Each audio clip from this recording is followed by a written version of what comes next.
Kain po tayo mga katropa, kain po. For today's video mga katropa, yan nga pat inutos po ni tatay kahapon na pulakin tong mangga at saka yung santol at delikado po kasi mga katropa at baka umabot sa kuryente. Mahirap po kasi kung matayog na masyado yung puno kaya kailangan po pungusan at lalo na po kung malalakas ang bagyo.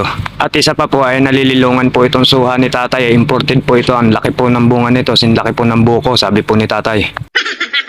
Panigurado pong pag nakakain na kayo ng ganito kalaking suha, sinlaki ng buko, busog na busog ka na. Samantala, ba't dumiretso na rin po dito sa amin nilinisan ni Mrs. at tiningnan ko nga itong tanim kong upo. 2 puno po siya na nilagay ko sa water jug kasi po mahilig kalkalin ng manok kung sa lupa ko diretsyong itanim. Kaya nilagyan ko po siya ng tulos para hindi pasukin ng mga manok. At dito naman po sa nilinisan namin, tatamnan daw ni Mrs. ng talong na bilog. Samantalang po yung alaga ni tatay na kambing ay busy po sa kinakain ng daon ng mangga, yung pinulak nga namin kahapon.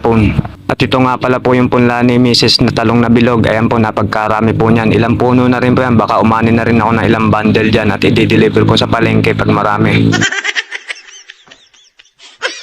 Samantalang pinulak-pulak po namin kahapon ay sinibak-sibak ko na rin kasi napagkahirap pong sibakin ito pag matigas na, pag tuyo na. Mas madali po kasing sibakin pag ganitong sariwa pa. Halos sa araw-araw po ng pamumuhay namin dito sa probinsya ay ganito lang po araw-araw ang ginagawa namin. Dito po sa simpleng pamumuhay po namin ay sana po ay matulungan nyo rin po ako, ma-share po ng aking video at papalo na rin po sa mga makakapanood nito. Halos sa laki ng pamilya ko mga katropa ay 6 ang anak ko kaya pinagtsatsagaan po namin kahit kalahating kilong manok o titinola namin, lalagyan namin ng 2 papaya, pinagkakasya namin yun mga katropa. Dahil sa hirap po ng buhay dito sa probinsya kaya kailangan magtipid-tipid po, kaya kailangan magtanim-tanim din sa bakuran para meron din kayong anin kung ano man yung itinanim yung gulay. Ay na nga po mga katropa at volunteer na rin po ako nangunguha ng talbos ng sili kasi mas masarap po yung tinola pag mayroong talbos ng sili katulad ditong sili na to.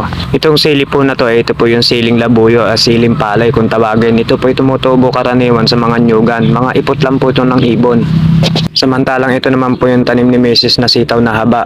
Agad ko nga po ito nilagyan ng tulos at para lalagyan na lang po ng tali. Samantalang hindi po sasarap ang tinola kapag wala pong siling panigang kaya may 2 puno po ko rito at namunga naman ng 1 piraso.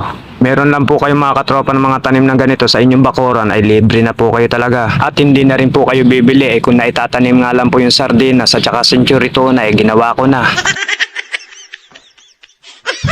Siya nga pala po mga katropa, ito po yung bunso ko at balang araw magiging vlogger din to.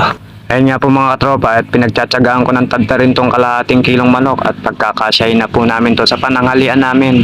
Ayun nga pala po mga katropa at nakaluto na si Mrs. at dito nga po kami kumain sa labas kasi po kung sa loob ng bahay ay napagkainit mga katropa. Kaya kung relate po kayo sa mga ganitong pamumuhay dito sa probinsya ay pakipollow na rin po ako at pa-share at pa-like na rin po ng aking video. Hanggang dito na lang po ang aking video mga katropa. Maraming salamat po.